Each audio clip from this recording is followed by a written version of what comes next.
사이에서입니다. 형극 시리즈로 설교를 이어가고 있습니다. 3주 전에 설교 제목을 기억하시는 분 계십니까?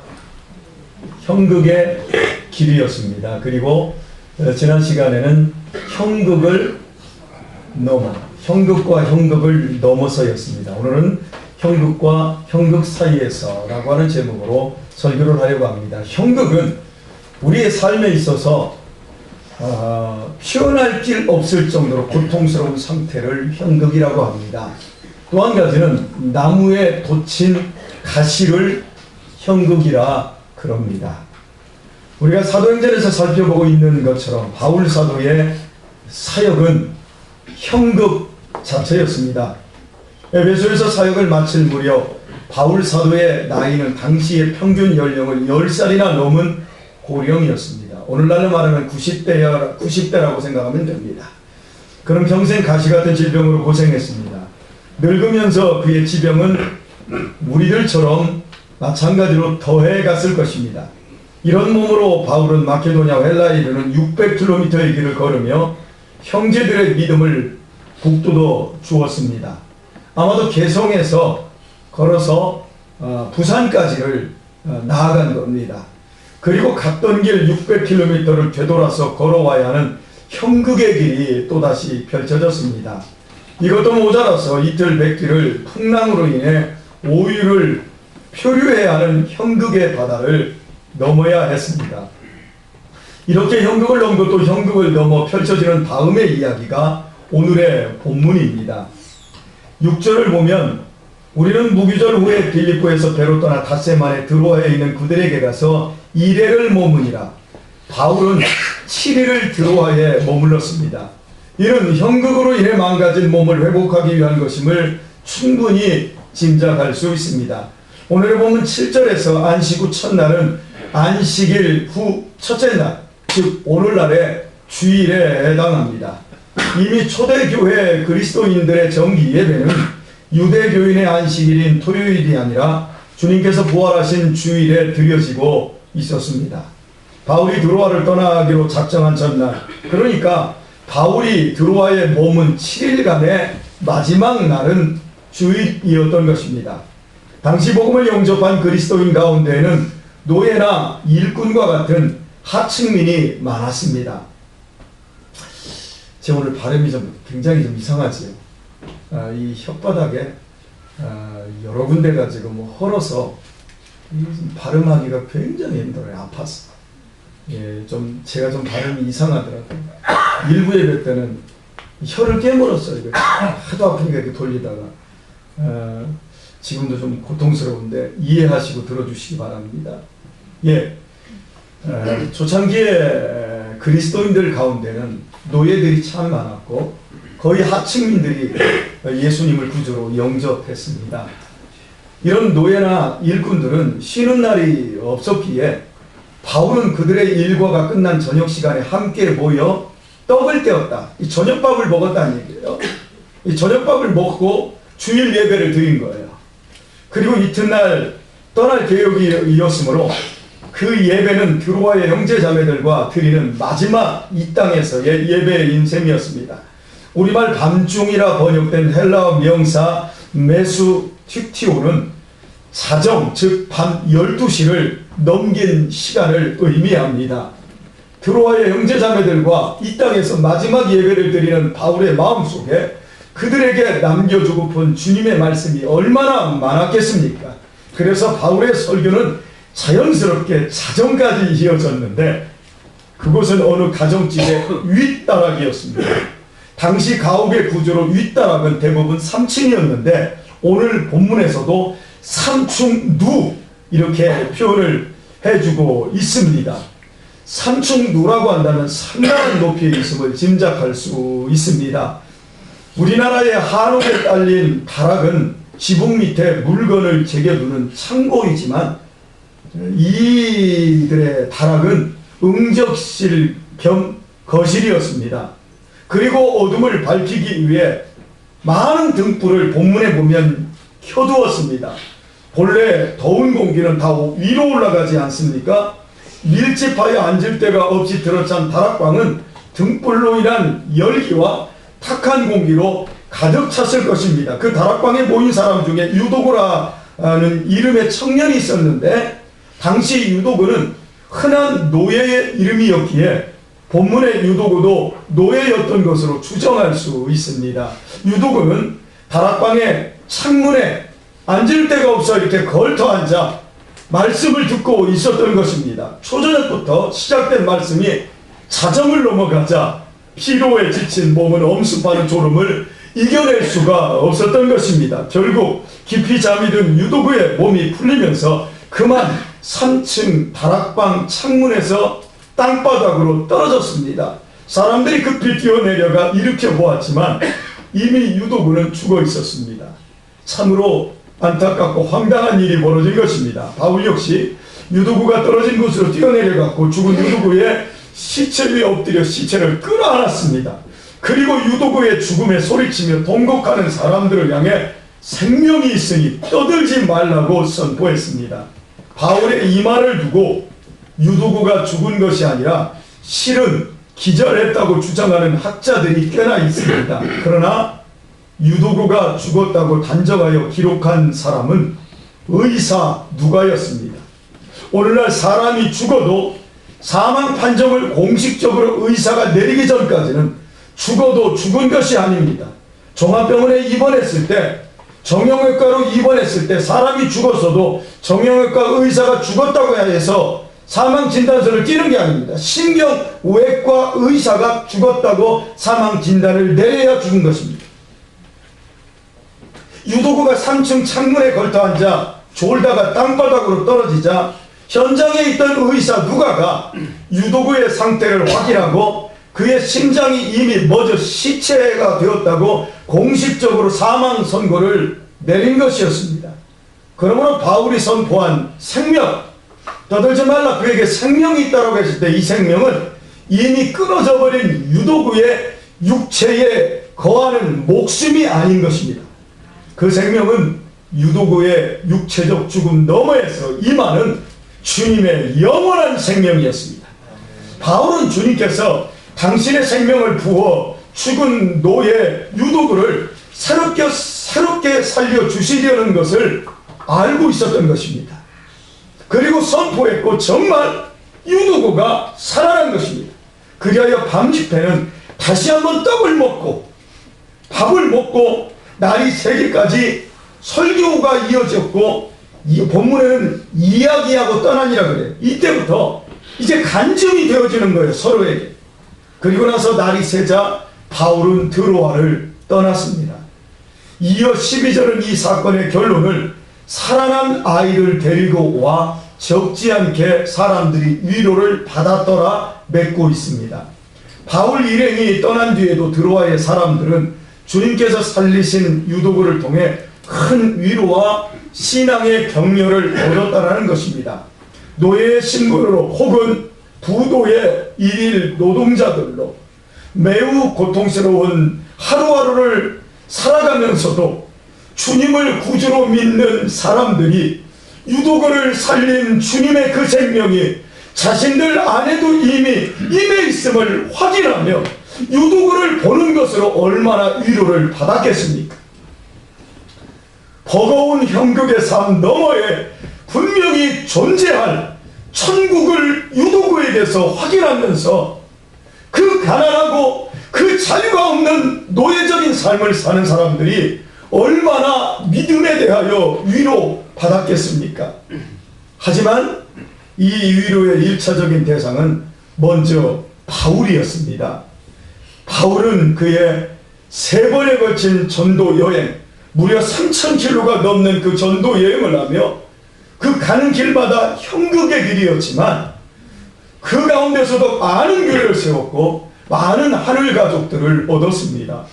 안진뱅이를 일으켰고 수많은 귀신 들린 자를 자유케 했으며 각색 병이 그의 앞치마와 손수건을 만지는 것으로만도 낫는 기적들이 있었습니다. 이제 20여 년에 지단했던 형극의 전도 생활을 마감할 무렵 형극이 절정으로 더하는 형극과 형극 사이에서 그 마지막은 실제로 죽은 자가 생명을 얻어 다시 살아나는 기적이 일어나는 것입니다.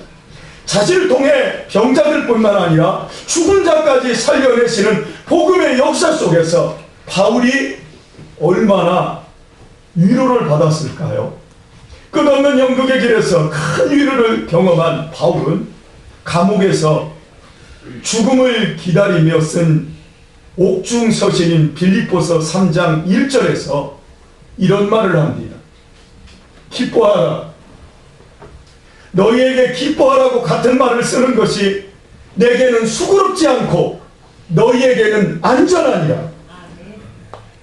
기뻐하라는 같은 말을 반복하는 것이 바울에게도 수고가 덜해지는 것이고 우리에게도 안전하다는 말이 무슨 뜻일까요? 여러분 이렇게 말씀하겠습니다. 안전하게 살고 싶습니까? 여러분의 인생 안전하게 살고 싶습니까? 그래요. 불안전하게 사세요. 남 얘기하는 거 아니잖아요. 여러분의 인생은 정말 안전하게 살고 싶습니까? 네. 그러면 기뻐하십시오. 네. 다시 한번 합니다. 정말 여러분의 미래를 안전하게 여러분의 가정과 여러분의 가문과 여러분의 자녀들과 후손이 안전하게 살게 되기를 원합니까? 네. 그러면 기뻐하십시오. 네. 이렇게 제가 2번, 3번, 4번, 5번 반복해서 말해도 이게 수고롭지 않다는 거예요.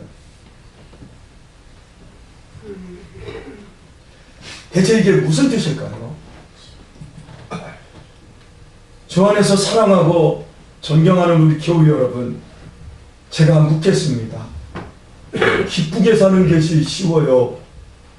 우울하게 사는 것이 쉬워요? 여러분 사람분이 다 아실 거예요. 여러분 지금 표정 보면 다 알아요. 기쁘게 사는 일이 매우 어렵습니다. 우울하게 사는 일은 그냥 됩니다. 노력하지 않아도 됩니다. 그냥 그 표정으로 계세요. 본성이 우리는 우울합니다. 모든 삶의 순간들을 감격하며 고마워하며 기쁘게 사는 것은 인간 본성으로 되어지는 일이 아니에요. 슬퍼하며 혈기부리며 승질부리며 싸우면서 사는 것이 본성이고 자연스러운 일상이에요. 그것이 인간입니다.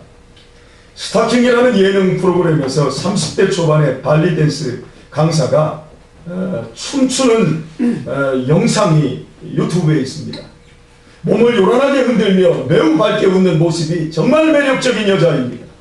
그런데 이 여자분에게는 춤추는 사연이 비극적이었어요. 이분에게는 희귀한 병이 있는데 고칠 수도 없는 병이랍니다. 몸에 있는 피에 백혈구가 있지 않습니까? 이 백혈구가 좋은 건데 이 백혈구가 아군과 적군을 구별하지 못해서 같이 싸우는 거예요. 그래서 백혈구끼리 다 죽여버리니까 척혈구만 살아남아서 이 몸이 통증이 상상할 수도 없답니다. 고칠 수도 없답니다. 그녀는 이 병의 엄청난 고통을 이겨내기 위해서 발리 댄스를 시작했다는 것입니다. 춤을 추면서 웃을 때 그리고 기뻐할 때는 모든 고통이 싹 사라지는데 춤이 끝남과 동시에 고통이 다시 된다는 거예요. 그래서 24시간 춤을 추며 기쁨을 끌어올려야 하는데 춤추는 시간이 하루에 많아도 겨우 6시간 정도밖에 안 되어서 나머지 18시간은 극심한 고통 속에 살고 있다고 했습니다. 이러니 그 삶이 얼마나 힘겹겠습니까? 백혈구가 정상적인 활동만 해도 항상 기뻐하십시오. 정도의 차이만 있을 뿐 우리 인생의 삶이 모두 이와 같이 고통스럽습니다. 특별히 기쁜 순간을 제외하고 우리의 삶은 고통입니다. 그래서 고해의 바다라고 해요. 오랜 세월 인류는 정신건강을 해결할 수 있는 방법으로 우울의 근원에 대해 연구해 왔습니다. 정신과학에서는 인간이 불행하고 기뻐하지 못하는 이유를 불안에 있다고 보았습니다. 여러분들 불안하시죠? 프로이드는 이 불안의 밑바닥에 성적 억압이 있는 것으로 보았고 또 다른 심리학자들은 대상과의 분리 불안, 부모와 분리되어서 불안하고 부부와 함께 사는데도 분리되어 있기에 불안하고 그래서 이 불안이 그 원인으로 떠올랐습니다. 이러한 연구를 통하여 불안과 우울과 스트레스를 제거하는 방법을 여러 각도에서 시도해 보았지만 그러나 아무리 불안과 우울을 제거해도 결코 기쁨은 오지 않더라는 겁니다. 단지 덜 불안하고 덜 우울할 뿐이었습니다. 인간은 실존적으로, 근원적으로, 존재적으로 불안하다는 것이 인류가 내린 결론이고, 이걸 고칠 길은 없다는 것도 결론입니다. 이 모든 불안 원인은 인간이 하나님을 떠났기 때문이며, 또한 하나님께로 돌아와서도 하나님과 온전히 하나 되지 못하기 때문입니다. 하나님과 연합됐다 그러는데 실은 내 정신과 내 마음이, 내 삶이 하나님과 분리되었기 때문에 불안하다는 거예요. 근원적으로 불안을 해소하는 일은 하나님께로 돌아와서 치유의 말씀을 듣고 그 말씀대로 순종하는 길 외에는 없습니다. 데살로니가전서 5장에서처럼 항상 기뻐하라 했으면 기뻐해야 합니다. 쉬지 말고 기도하라 했으면 쉬지 말고 기도하는 수밖에 없습니다. 범사에 감사를 했으면 주님의 뜻 안에서 범사에 감사해야 합니다. 그런 식으로 기쁨과 기도와 감사를 늘려나가야 합니다. 그것이 바로 인간의 본성인 어둠과 불안과 우울과 스트레스를 중화시키고 결국에는 그것을 몰아내는 방법입니다. 믿음의 결론은 믿음입니다. 믿음의 방법도 믿음뿐입니다. 그리고 믿음의 방법과 결론은 기쁨으로 가야 합니다. 믿는 결론이 슬픔으로 가면 그건 잘 못 믿는 거예요. 여러분 묻습니다. 음식을 맛으로 먹어요? 죽지 않기 위해서 먹어요? 음식을 맛으로 먹어야지 죽지 않기 위해서 먹으면 늙어서 90, 100 거의 병든 사람입니다. 여러분 두려워서 예수님을 믿으면 잘못 믿는 거예요. 하나님께 벌 받을까봐 예수 믿으면 병든 믿음이에요. 지옥 갈까봐 예수 믿는 것은 잘 못 믿는 거예요. 예수 그리스도로 인해 내가 이미 구원을 받았고 하나님의 사랑을 느끼면서 믿어야 건강하고 바른 믿음입니다. 나를 구원해 주신 그 사랑에 기뻐서 믿어야 참 믿음입니다. 기뻐서 예배해야 됩니다. 기뻐서 기도해야 돼요. 기뻐서 봉사해야 돼요. 복음이 무슨 뜻이에요? 유한계리온 복음이 무슨 뜻이에요? 기쁜 소식이에요. 온 세상에 미칠 좋은 소식, 기쁜 소식을 내가 너희에게 전하노니, 예수님이 이 땅에 오셨을 때 온 세상에 미칠 기쁜 소식이에요. 하나님이 나 같은 죄의 장아찌를 사랑하시고 나를 죄에서 구원하시고 나에게 영생을 주셨다는 소식이 복음입니다.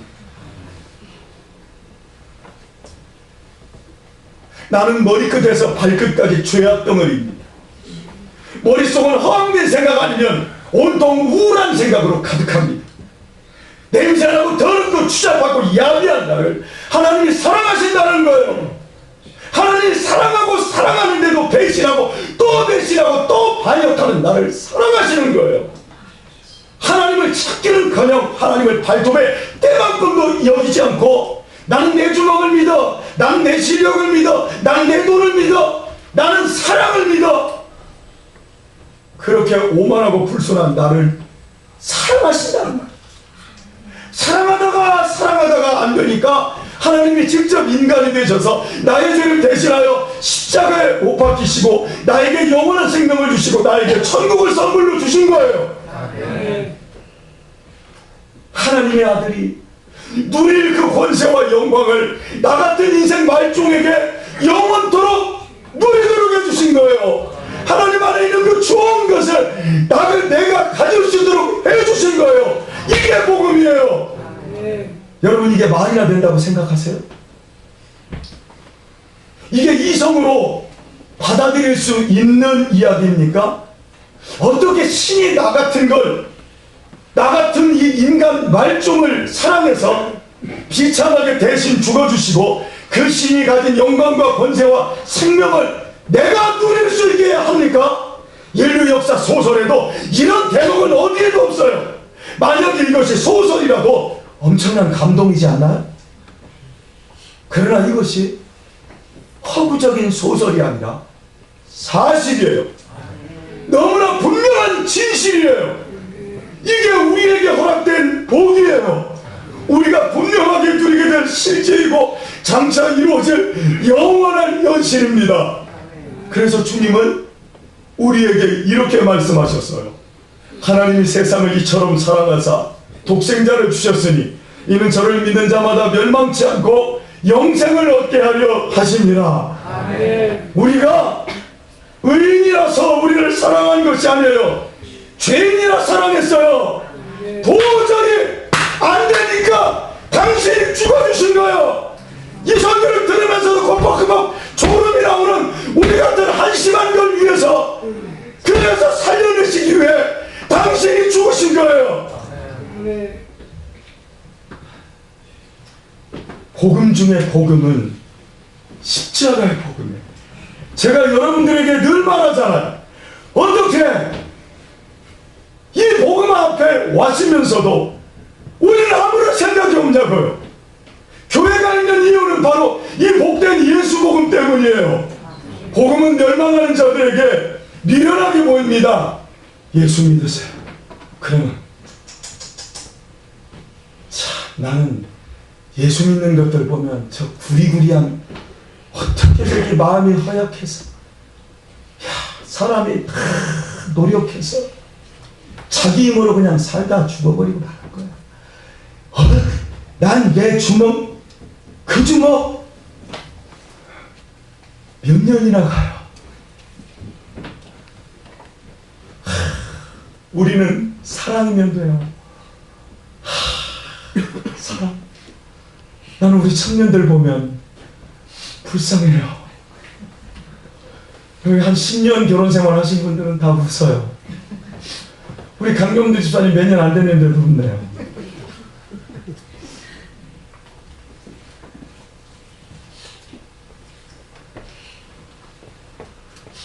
멸망하는 자들에게 복음은 미련해 보이지만 믿는 우리에게는 구원을 주신 하나님의 능력입니다. 틀림없는 하나님의 진실이에요. 절대 변함없는 하나님의 약속입니다. 우리가 이 복을 받았어요. 누구도 이 복을 뺏지 못해요. 우리는 우리 주 그리스도 예수 안에서 망할 수 없는 인생이 되었어요. 만세전에 우리를 계획하고 선택하신 은혜로 인하여 우리는 내 의지와 상관없이 그리스도 예수의 사람이 되었어요. 지옥을 가고 싶어도 갈 수 없는 운명이에요. 망하게 다 틀려먹은 운명을 탁월한 거예요. 나를 주님이 간섭하고 지키고 계세요. 고난은 있으나 실패는 없을 것입니다. 아픔은 있으나 망할 수는 없습니다. 생각하면 생각할수록 가슴이 뛰지 않나요? 가슴이 뛰지 않는다면 그것은 복음을 믿는다 그러지만 실제로 믿지 않기 때문입니다. 목사님이 말씀하신 것이 모든 것이 다 사실이면 좋겠다. 식으로 믿는 믿음은 참 믿음이 아니에요. 이 다음에 잘 되면 좋겠다. 그것도 믿음입니다. 이 다음에 내가 결혼하면 행복했으면 좋겠다. 이 다음에 내가 좋은 대학에 들어갔으면 좋겠다. 너 공부 잘하는구나. 너 이 다음에 좋은 대학 들어가고 너 이 다음에 좋은 회사 들어갈 거야. 그래요? 그래도 불안해요. 왜? 간절한 바람이, 그 간절한 바람을 믿음으로 갖는다고 실제로 그렇게 이루어지는 것은 아니기 때문입니다. 대부분 허황된 꿈으로 끝나요.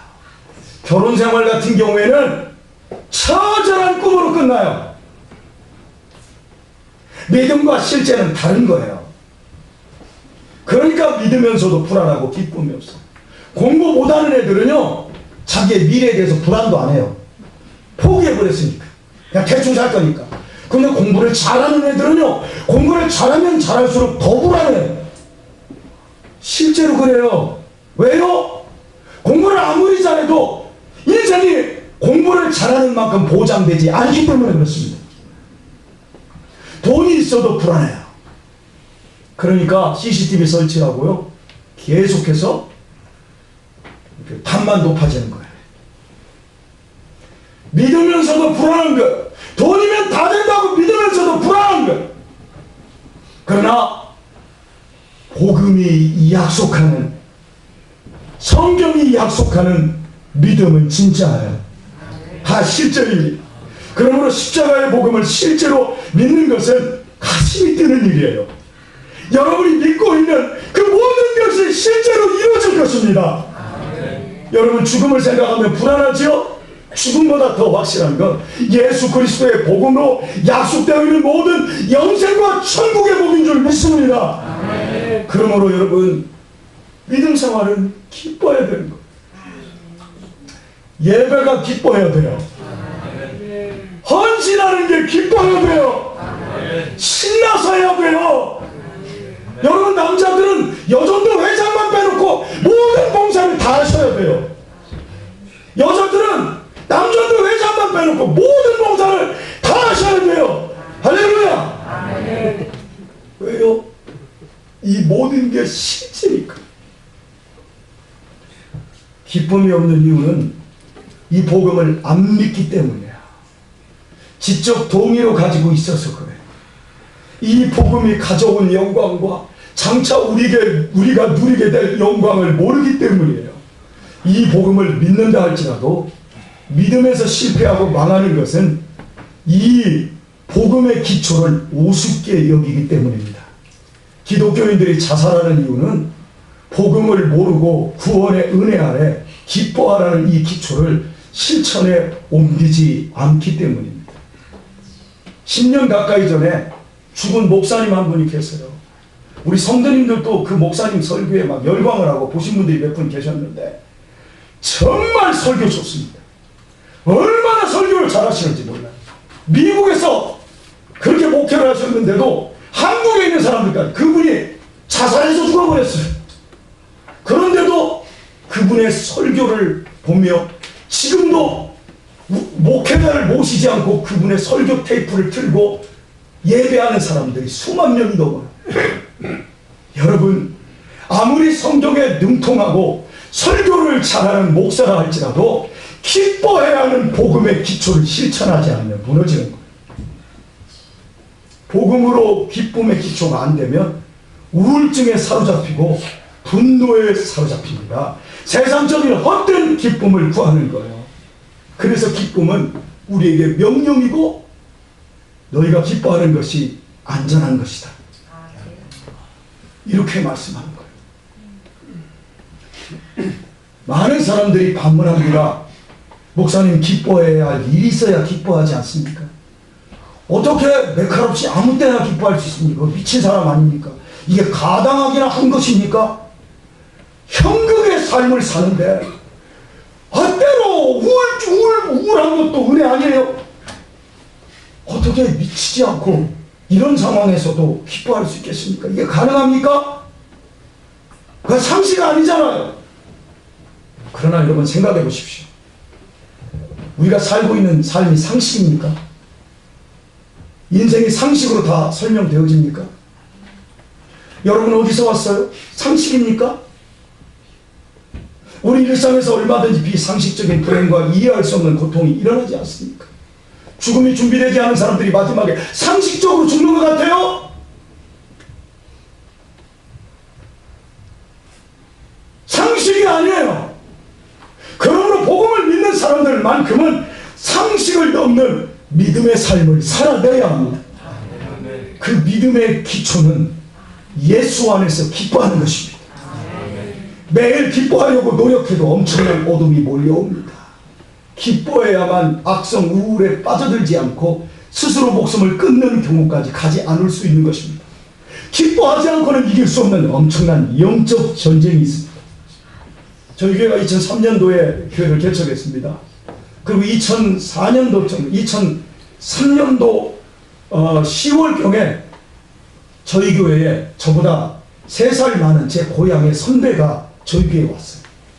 가스 충전소에 가스를 넣으러 갔는데 그분이 거기 있더라고요. 얘기하다 보니까 우리 고향 선배예요. 고등학교 선배. 그래서 제가 이렇게 해서 교회 개척하게 됐습니다. 오라고 해서 왔어요.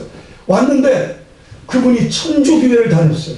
그러더니 온 날부터 자요. 앉아서 그냥 설교하는데, 이렇게 세게 설교하는데, 그때는 이만큼밖에 안 됐는데 여기 앉아서 차요. 막 코를 골아, 막 목이 코. 그러더니 저한테 그럽니다. 목사님, 우리 집에 한번 오셔서 이것 좀 처리해 주십시오. 가봤더니 마리아상 갖다 놓고 촛불 재단 만들어 놓고 한쪽 방에다가 얼마나 향을 피워댔는지, 아니 무당집이야.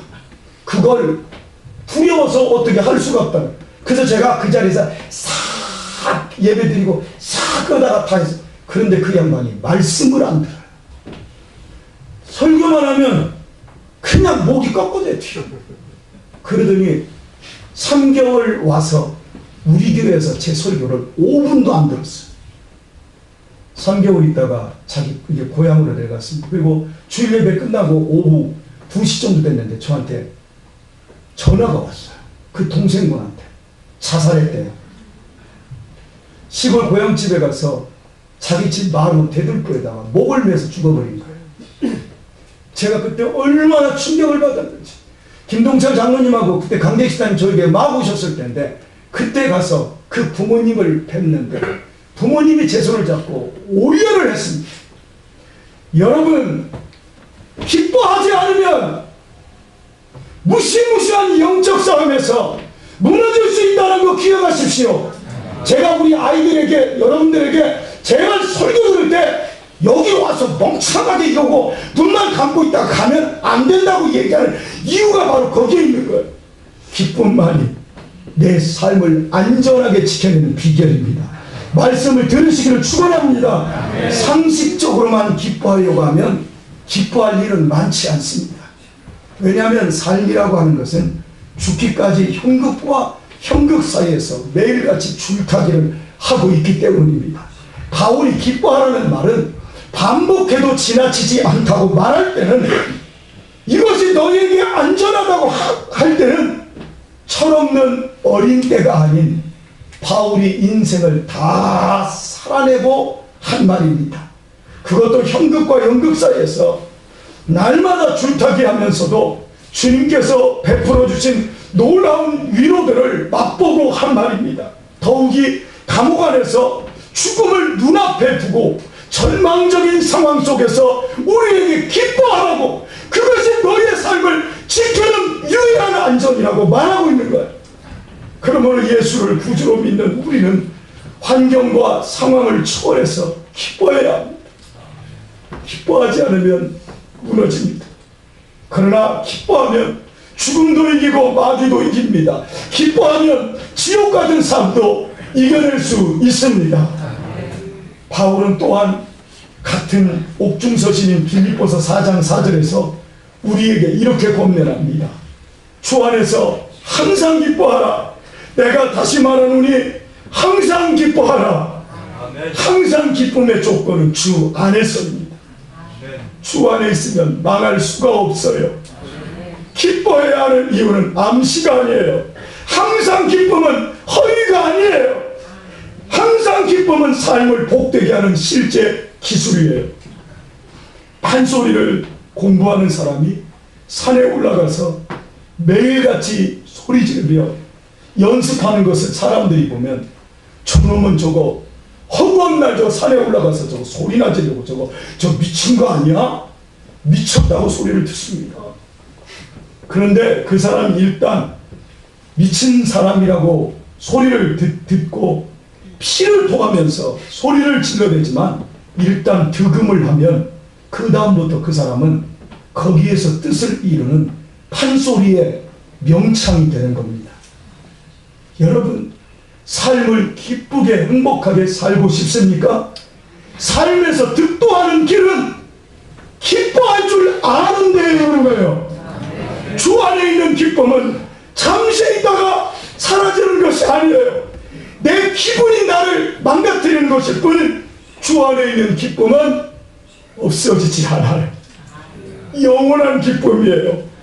그 기쁨을 연습하고 연습해서 능통해지면 하나님의 자녀된 모든 영광을 남은 인생의 날 동안 누리며 멋지게 살 수 있습니다. 주 밖에서의 기쁨은 무엇 때문에 대한 기쁨이에요. 공부를 잘해서, 취직을 잘해서, 돈을 많이 벌어서 기쁩니다. 그러나 이런 무엇 때문 상대적이기에 항상 조금만 더라고 말을 합니다.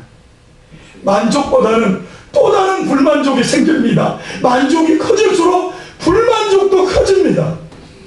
기뻐해야 잠시 잠깐이에요. 베드로는 우리에게 이렇게 권면합니다. 인생은 들의 풀과 같고 그 영광은 풀의 꽃과 같으니 풀은 마르고 꽃은 시드나 우리 하나님의 말씀은 영원토록 있느니라. 아멘. 조건으로 채워진 인간의 영광에서 오는 기쁨은 잠시 잠깐이에요. 지나가면 애달고 허무해요. 여기 우리 젊은이들 있지요. 영원한 젊음은 없어요. 저도 교회 오빠 소리 들었는데 이제 교회 할아버지 소리 듣고 있어요. 젊음은 20, 30년일 뿐입니다. 돈이 없어서 건강이 부족하고 학력이 모자라서 행복하지 않은 분들이 참 많습니다. 그러나 나이 80 먹으면 돈 없는 자나 있는 자나 배운 자나 못 배운 자가 다 똑같이 됩니다. 시간은 화살보다 빠르게 지나갑니다. 10대를 생각해 볼 겨를도 없이 20대를 맞이하고 변변한 준비 없이 30대가 되더니 머리 희끗희끗해지는 40대가 금방 들이닥치고 이제 퇴직을 준비하고 있는 50을 통과하여 그래도 인생은 60허터라고 위안을 삼지만 60이 번개처럼 지나가 버리고 인생의 무상함과 죽을 날만 가까워지는 7, 80이 되는 것은 순간이랍니다. 할렐루야. 아멘 안 해도 그대로 될 줄 믿습니다. 90 넘으면 산 자나 죽은 자나 별 차이가 없어집니다. 아직 젊다고 생각되어지는데 거울을 들여다보다가 죽은 친정어머니 얼굴을 보게 되고 핏질하다가 문득 아니 돌아가신 할아버지가 나를 빤히 쳐다보고 있지 않습니까? 핏질하다가 깜짝 놀라지요. 지나고 보면 일주일이 하루보다 더 짧습니다. 지나고 보면 1년은 일주일보다 더 짧습니다. 10년은 일주일보다 더 짧습니다. 자기의 생각보다 더 빨리 늙고 나이 먹는 것이 인생입니다. 그런 식으로 모든 인생이 죽음으로 올려가고 있습니다. 모세는 말합니다. 인생은 수고와 슬픔뿐이며 그것도 신속하게 가는데 날아간다고 한탄합니다. 사람의 출생은 시작과 함께 죽음을 향한 일보입니다. 조건이 채워져 봤자 그것은 참된 기쁨 아닙니다. 인생은 별짓을 다하고 어떤 남다른 성공을 거두어도 수고와 슬픔뿐이며 결국 죽음으로 허무해질 뿐입니다. 그러나 사랑하는 교우 여러분, 주 안에서 발견되고 우리에게 주어진 복음은, 이 복음의 기쁨은 주님의 생명으로부터 주어지는 영원한 기쁨입니다. 하나님의 구원으로부터 내려오는 주 안에서의 기쁨은 존재의 기쁨입니다. 배에서 솟아오르는 생수의 강입니다. 나의 무엇 때문에 관계없이 내 모습 있는 그대로 나를 사랑하시고 내 인생을 향상시키시고 좋은 길로 인도하시고야만은 주님 안에 있는 영원한 복, 그것을 우리는 기뻐하는 것입니다. 기뻐야 지혜가 생기고 기뻐야 뇌가 열리고 기뻐야 힘이 생깁니다. 집 없이 공중 화장실에서 생활하는 아이들에 대해서 EBS에서 방영한 것이 유튜브에 있는데 제가 그걸 보고 얼마나 놀랐는지 몰라요. 아빠는 병원에 입원해 있고 엄마는 아이들을 버리고 도망가 버렸어요. 집이 없어요. 아이들이. 참으로 마음 아픈 모습이었어요. 그런데 8살 아이가 4살 동생을 등에다 업고 노는데 그렇게 행복한 웃음을 천진난만하게 지울 수가 없었어요. 그리고 이 누나가 동냥을 해다가 화장실에서 변기 뚜껑 딱 내리고 거기다 식탁을 딱 차려서 밥을 먹는데 동생에게 밥을 먹여주고 이러는데 얼마나 해맑을 수가 없는 거예요.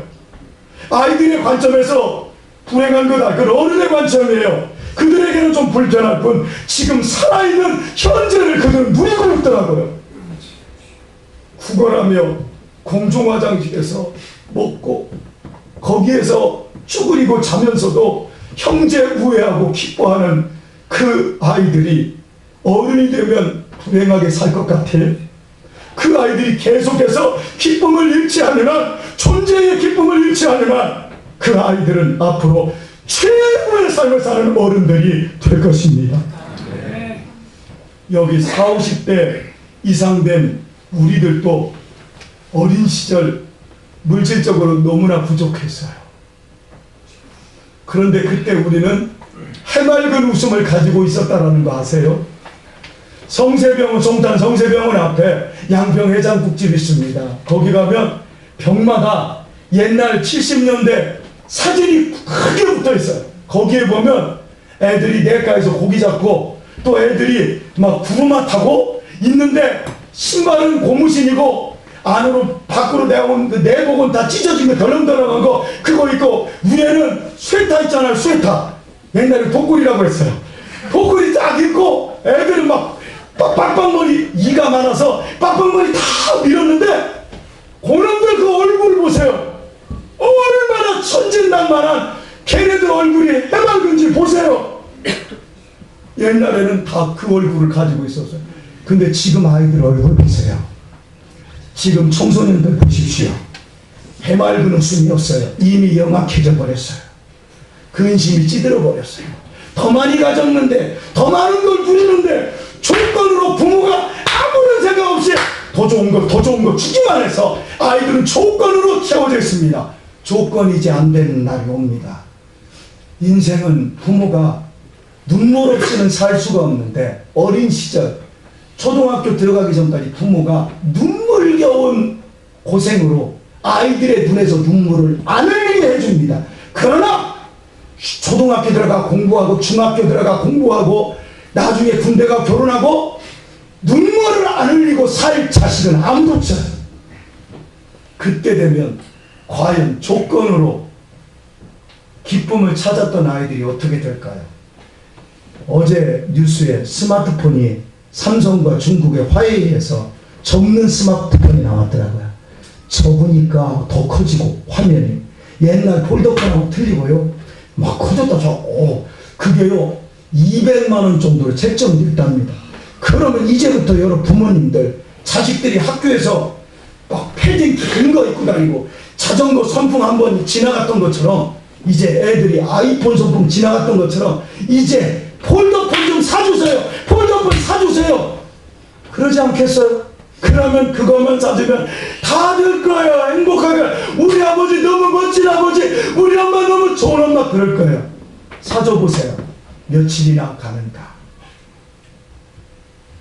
우리 아이들이 영악해져 버렸습니다. 어른이 되면서 그들이 얼마나 더 우울해지고 얼마나 불행한 삶을 살고 얼마나 그들이 자살을 하게 될지 뻔한 일이에요. 주님께서는 어린아이와 같이 아니면 결코 천국에 갈 수 없다고 말씀하셨어요. 어린아이의 행복은 조건이 아니에요. 단순한 마음이에요. 우리에게 허락된 천국이 이와 같습니다. 어린아이와 같이 단순하게 하나님을 의지한다면 천국은 미래의 천국뿐 아니라 지금부터 살아가는 실제 천국이 됩니다. 하나님께서 나에게 허락하신 영광스러운 천국을 실제로 내가 믿는다면 우리는 어린아이처럼 오늘도 해맑게 살지 않을 수 없습니다. 인생 실존은 형극과 형극 사이입니다. 조금 더 가져도 형극입니다. 조금 더 여유로워도 형극은 면제되지 않습니다. 그러나 형극과 형극 사이를 하나님을 진심으로 어린아이처럼 신뢰하는 믿음으로 채우며 산다면 결국 기쁨의 열매를 거두게 될 것입니다. 긴 말씀이었습니다. 말씀을 맺습니다. 형극을 온몸으로 체험하며 예수 그리스도 안에서 복음의 길을 완주한 바울이 우리에게 이렇게 명령합니다. 항상 기뻐하라. 쉬지 말고 기도하라. 범사에 감사하라. 부디 지혜로우셔서 한 번뿐인 인생 짧은 날을 감사와 찬송과 기쁨으로 채워가시길 주의 이름으로 축원합니다. 찬송하겠습니다.